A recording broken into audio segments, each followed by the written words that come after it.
Hello there and a warm welcome to SuperScreen News that takes broadcasting to you live from Lagos. I am Adenike Oweye Ajiboye. The wife of President Muhammadu Buhari, Aisha, has expressed a profound appreciation for the successful return of her son, Yusuf Buhari, from medical treatment abroad after sustaining injury from motorbike accident in Abuja. He was accompanied by the personal physician of his mother, his elder sister Halima Buhari, and other family members. Yusuf was received at the presidential villa by his parents, President Muhammadu Buhari, his wife Aisha, and other government officials as the Minister of Interior, Abdurrahman Dambazao, Governor Yahaya Bello of Kogi, Minister of State for Health, Osage Ohinere, and other close associates of the family. And now the federal government has issued a warning to the board chairman and the members of parastatals under the office of the Secretary to the Government of the Federation, OSGF, not to interfere with the day-to-day running of the agencies. The Secretary to the Government of the Federation, SGF Boss Mustafa, gave the warning in Abuja at the inauguration of chairman and board members of 8 parastatals under his supervision. Mustafa reiterated President Muhammadu Buhari's administration's zero tolerance for corruption, insisting that this stance must not be compromised in any way. Governing boards are creations of statute, and their main responsibility is to give policy direction to the management of institutions. I therefore wish to emphasize that government expects no less from these boards. Your agencies are critical to the achievement of the developmental goals of government, being implementing entities. And now moving on, the Senate says members of President Muhammadu Buhari's cabinet and the ministries, departments and agencies under their portfolios are to blame for the delay with the passage of the 2018 appropriation bill by the National Assembly. At the plenary on Wednesday, the Senate decried that ministers and heads of federal government's departments and agencies were allegedly frustrating legislative work on the budget proposals with their foreign trips and lack of cooperation with the lawmakers. The Senate had on February 14, 2018, asked 63 agencies, parastatals under the federal government, to submit details of their proposed 2018 budget within 1 week of risk sanction. Members of the chamber had decried that while President Muhammadu Buhari had complied with the law by laying the 2018 appropriation bill with the details of estimates before the lawmakers, agencies of government had disregarded the law. The House of Representatives has urged the federal government to deploy every available security force in the search and rescue mission of the kidnapped Dapchi schoolgirls. They said this at a plenary session on Tuesday, in which a resolution was reached on how best to go about the rescue of the girls. The House of Representatives has urged the federal government to mobilize all security apparatus, including the Army, Air Force, DSS, and other agencies to rescue the missing Dapchi students. This is sequel to a motion moved by Honorable Goni Lawan from Yobe State and adopted by the House. Goni expressed concerns that despite various pronouncements by the federal government that Boko Haram has been decimated, the terrorist group has continued their actions. We have information right now. Those girls are within the Yobe State.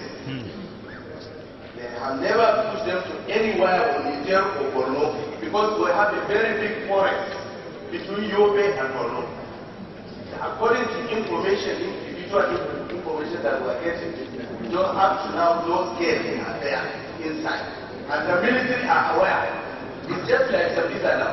It's just a matter for them to go to that place and rescue the children. Reacting on the motion, lawmakers decried the continuous killings by the group without any proactive measures in place to forestall further occurrences. The coordination between the security agencies is a given, but the citizenry, Mr. Speaker, that is where us as members of parliament who are engaged with our constituents must come in, that we must engage with them, assessing the true state of this war, assessing the true strength of Boko Haram, assessing the true strength of the ISIS-affiliated Boko Haram, and tell our constituents, increase the awareness with the Nigerian police, because the job of the military is to secure the territorial integrity of the state and hand over to the police, so that the police can be alive to their responsibilities. We civilians to complement the government effort. At least when we were taking these children in about 4 vehicles along this dashing road, there must be some people who must have seen them. Why have they not called the police station that is just about half a kilometer to the place? In fact, we all have responsibilities to do. We should not blame government alone, but government should also do.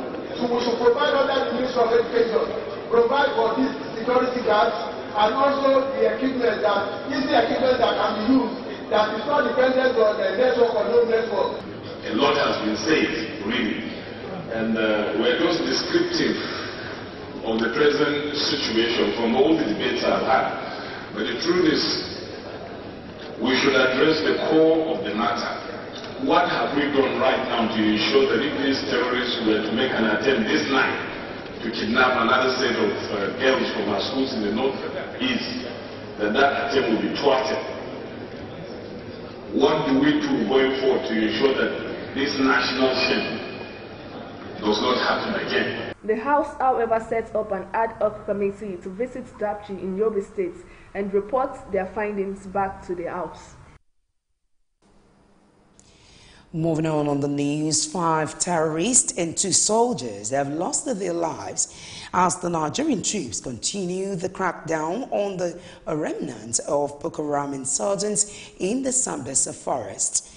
The Deputy Director of Public Relations Theatre Command, Operation Lafayette Dole, Colonel Oyema Nwachiko, who disclosed this, said the soldiers were carrying out clearance operation when they encountered the terrorists. He said the clearance operations progressed further into other identified insurgents camps around Chikadei and Chinene, where the troops previously engaged and cleared pockets of resistance by the insurgents, killing 5 of them in the encounter.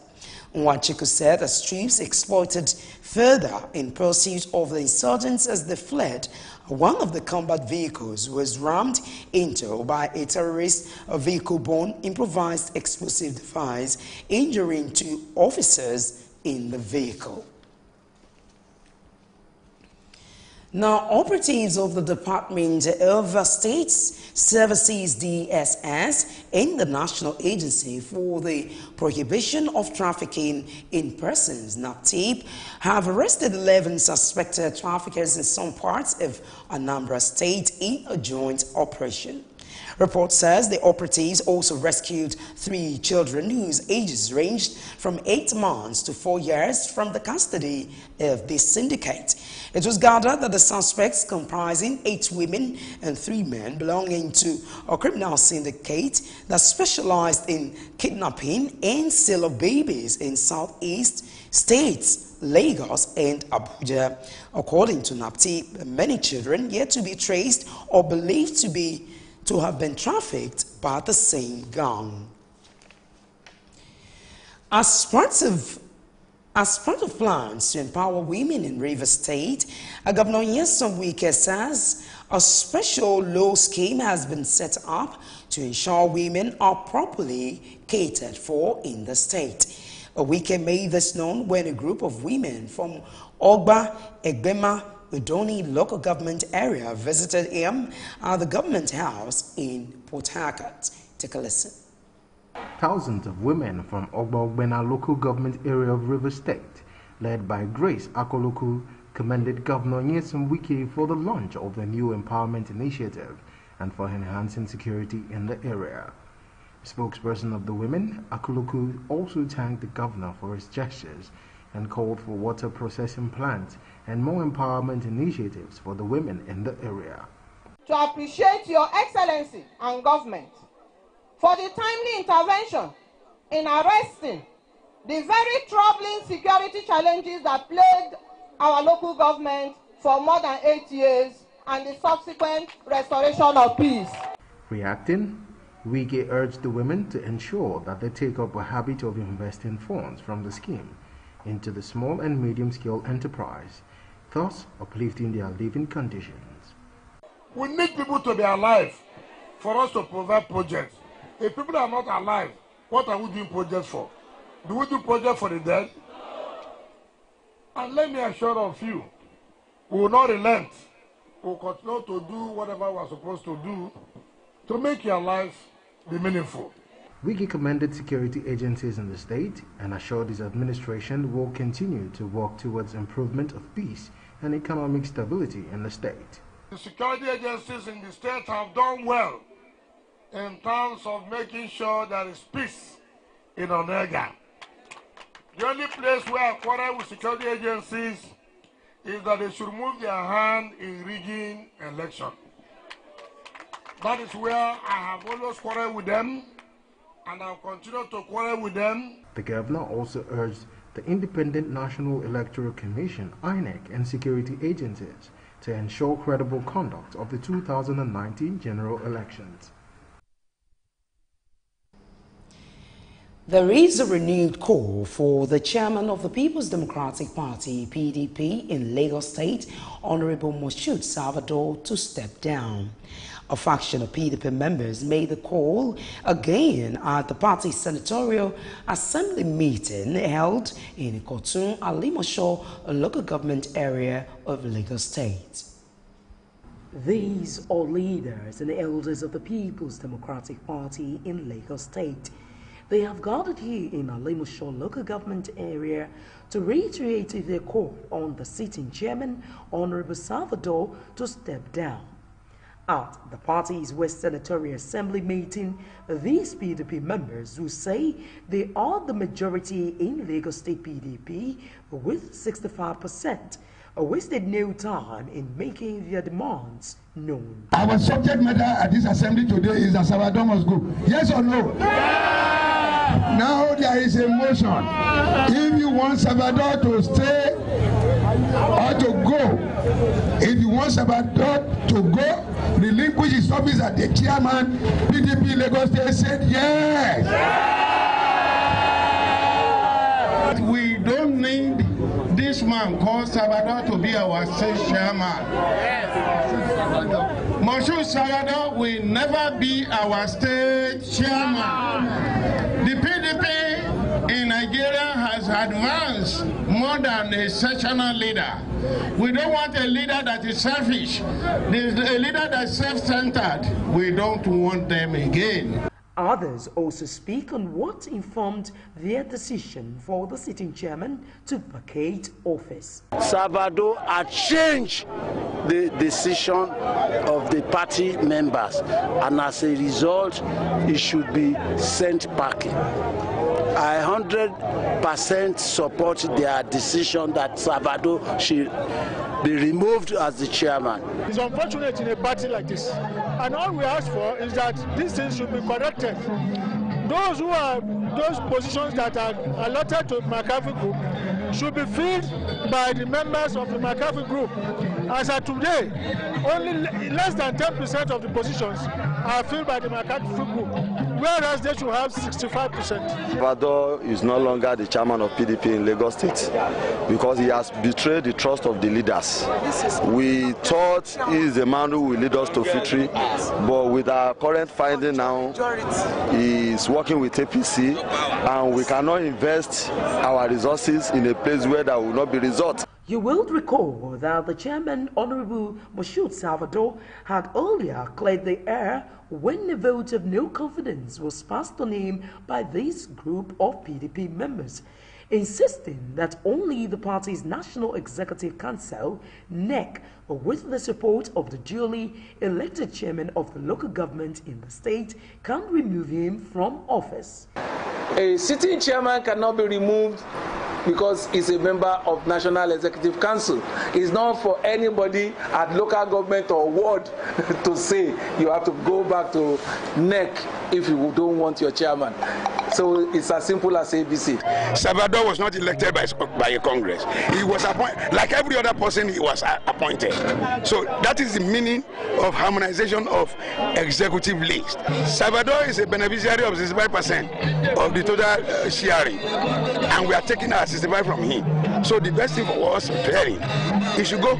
It would interest you to know that this group of PDP members have also gone a step further to write the national chairman of the party, Uche Secondus, on several reasons why Honorable Salvador cannot continue as their chairman in Lagos State. If truly a house divided by itself cannot stand, one begins to wonder how the PDP will be able to achieve victory in the coming general elections. Well, you're still watching SuperScreen News at 6. We'll take a short break here to bring you business news. Do stay with us.